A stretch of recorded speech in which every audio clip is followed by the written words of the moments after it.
What's my view on China's military activity around Taiwan? Is it a trailer before a full war?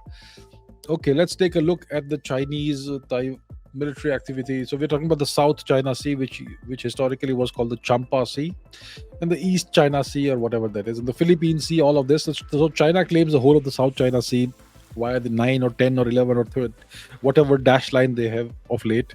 And there's a lot of military activity around Taiwan.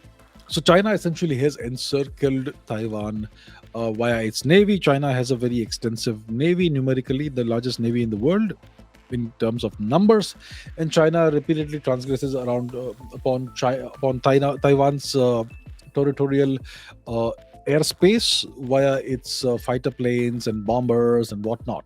So that is something that's become very normal. China has completely normalized these activities.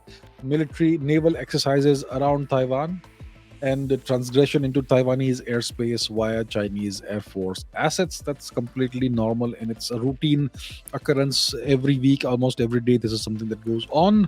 So, yeah, that is the situation when it comes to Taiwan. Is this a trailer before a full war? That remains to be seen, okay? So it is believed that Xi Jinping, when he came to power, he came to power, I believe, in 2012, if I'm not mistaken. And it is believed that he had given the armed forces of China 15 years. So he had given them a deadline of 2027, by when they need to be completely, fully, 100% ready to undertake an invasion of Taiwan on demand. So we're in 2024, 2027 is 3 years away. So what is the state of affairs? The Chinese now have a second aircraft carrier that they are testing out, second or third, whichever it is. The Liaoning was there, and so they're testing out a new super carrier, 80,000 ton aircraft carrier, which is kind of comparable to the 100,000 ton US aircraft carriers.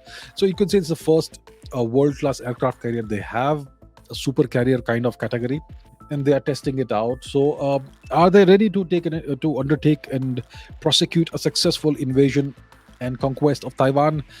Well, only they would know. They would know the full assessment of their capabilities. But if they invade Taiwan, they will need to fight the US and Japan and South Korea at the same time. Okay, so it is a very big undertaking, and are they ready? We don't know. Only Xi Jinping and his people know. And but one thing is clear, that Taiwan is soon going to face an existential crisis, an existential event in its history, probably the second half of the 2020s, and if not then in the first half of the 2030s. That's going to happen sooner or later, unless China undergoes some drastic decline that we have not foreseen.